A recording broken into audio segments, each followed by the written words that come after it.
এই মুহূৰ্তত এটা ডাঙৰ খবৰ আপোনালোকৰ মাজলৈ লৈ আহিছোঁ। অৰুণোদয় 3 আঁচনিক লৈ মুখ্যমন্ত্ৰীৰ বৃহৎ ঘোষণা। ইতিমধ্যে যিহেতু অৰুণোদয় 3 লৈ পিনি এটা আপডেট চলি আছিলে যে আপোনালোকৰ টকাটো কেতিয়া লাভ কৰিব। প্ৰথমতে আপোনালোকৰ 17 ছেপ্টেম্বৰত টকা লাভ কৰিব বুলি দিয়া হৈছিলে।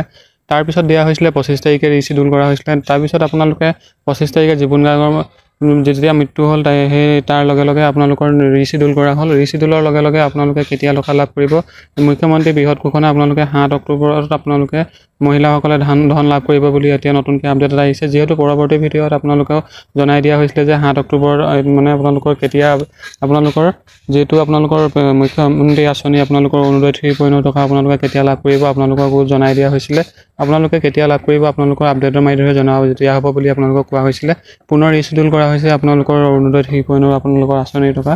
আপোনালোকে এতিয়া আপোনালোকৰ 25 তাৰিখ আপোনালোকৰ 17 তাৰিখ বাদ পৰি আপোনালোকে এতিয়া আপোনালোকৰ পূজাৰ পিছত আপোনালোকে মানে 7 অক্টোবৰত আপোনালোকে অৰুণোদয় টকা লাভ কৰিব। আপোনালোকৰ মুখ্যমন্ত্ৰী ডাঙৰীয়াদেৱে আকৌ আপোনালোকৰ মহিলাসকলৰ বাবে আপোনালোকৰ অৰুণোদয় আঁচনি আপোনালোকৰ বৃহৎ ঘোষণা কৰিলে। আপোনালোকে মুখ্যমন্ত্ৰী আপোনালোকৰ 7 অক্টোবৰহে আপোনালোকে পুনৰ লাভ কৰিব আপোনালোকৰ অৰুণোদয় ধন। আপোনালোকে অৰুণোদয় ধনৰ লগতে আপোনালোকৰ যিকেইটা আপোনালোকৰ আঁচনি আছে সেইকেইটা ধন আপোনালোকৰ লাহে লাহে মুকলি কৰা হ'ব বুলি আপোনালোকৰ পুনৰ ৰিচিডিউল কৰা হৈছে। যিহেতু মুখ্যমন্ত্ৰী ডাঙৰীয়াদেৱে নিজেই আপোনালোকক কোৱা হৈছিলে যে আপোনালোকৰ পুনৰ ৰিচিডিউল কৰি পিনি আপোনালোকৰ আঁচনিসমূহৰ টকা আপোনালোকক জনাই দিয়া হ'ব। ইতিমধ্যে আপোনালোকৰ সেই ডেটটো আপোনালোকৰ মুকলি কৰা হৈছে। আপোনালোকক এইটো পুনৰ আপোনালোকক জনাই দিওঁ যে আপোনালোকে 25 তাৰিখে যিহেতু আপোনালোকে ধন লাভ নকৰিলে, এতিয়া 25 তাৰিখৰ পৰিৱৰ্তে আপোনালোকৰ পূজাৰ পিছত আপোনালোকে 7 অক্টোবৰ তাৰিখেহে আপোনালোকে ধন লাভ কৰিব বুলি আপোনালোকক ৰিচিডিউল কৰা হৈছে। যিহেতু আপোনালোকৰ এতিয়া আপোনালোকৰ হাতত বেছি সময় নাই, আপোনালোকে যিহেতু আজি বেছি সময় নাই, সেইবাবে আপোনালোকৰ লাগতিয়াল কামবোৰ যেনে আপোনালোকৰ বেংক আপডেট, আপোনালোকৰ KYC, EKYC, Aadhaar card link, mobile number update সেইকেইটা কাম আপোনালোকে আগতীয়াকৈ কৰি ল'লে আপোনালোকৰ যেতিয়া আপোনালোকৰ ধনটো মুকলি কৰা হ'ব তেতিয়া আপোনালোকে কোনো অসুবিধাৰ সন্মুখীন হ'বলগীয়া নহয়। আপোনালোকে যিহেতু এইকেইটা কাম আপোনালোকে আগতীয়াকৈ কৰি লোৱা, আপোনালোকে তেতিয়া কোনো বেমেজালিৰ সৃষ্টি নহয়, আপোনালোকে এইকেইটা ধন লাভ কৰিব। পুনৰবাৰ কৈ দিছোঁ যে আপোনালোকৰ অৰুণোদয় ধনৰ আপোনালোকৰ তাৰিখটো আপোনালোকৰ ৰিচিডিউল কৰা হৈছে। আপোনালোকৰ প্ৰথমে আপোনালোকৰ 17 তাৰিখ কৰা হৈছিলে, তাৰপিছত আপোনালোকৰ 25 তাৰিখে ৰিচিডিউল কৰা হৈছিলে। তাৰপিছত আপোনালোকৰ 25 তাৰিখৰ পৰিৱৰ্তে এতিয়া আপোনালোকে 7 অক্টোবৰতহে আপোনালোকে অৰুণোদয় আঁচনিৰ ধনটো আপোনালোকে লাভ কৰিব। যিহেতু আপোনালোকৰ মুখ্যমন্ত্ৰী ডাঙৰীয়াদেৱে কিহৰ কাৰণে আপোনালোকক এইকেইটা ডেট আপোনালোকক পিছুৱাই আছে আপোনালোকে গমেই পায়। যিহেতু অসমত বহুকেইটা আপোনালোকৰ কাৰ্য হৈয়ে আছে। যিহেতু আপোনালোকৰ কিছুমান আপোনালোকৰ অঘটনো ঘটিলে।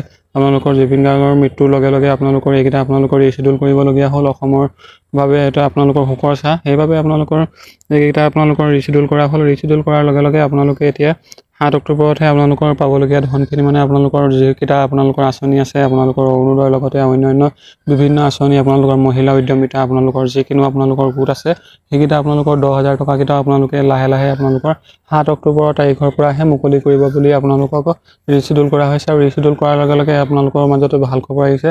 ইয়াৰ পাছতো যদি আপোনালোকৰ কিবা কাৰণত ৰিচিডিউল কৰিবলগীয়া হয় তাৰ বিষয়ে এতিয়ালৈকে আমি অৱগত নহয়। সেইবাবে আপোনালোকৰ ওচৰৰ পৰা আমি ক্ষমা বিচাৰিছোঁ। যিহেতু আপোনালোকক আমি যিটো আপডেট পাওঁ মুখ্যমন্ত্ৰী ডাঙৰীয়াদেৱে যিটো আমাৰ বৈঠকত আপডেট দিয়ে বা ৰিচিডিউল কৰে সেইখিনিহে আমি আপোনালোকক জনাব পাৰিম। মুখ্যমন্ত্ৰী ডাঙৰীয়াদেৱে যদি এইকেইটা আপোনালোকক নজনায় তেন্তে আমি আপডেট দিব নোৱাৰিম। সেইবাবে আপোনালোকৰ মুখ্যমন্ত্ৰী ডাঙৰীয়াদেৱে কিহৰ কাৰণে ডেট পিছুৱাইছে বা এইখিনি কৰিছে আপোনালোকেতো অৱগত হৈয়ে।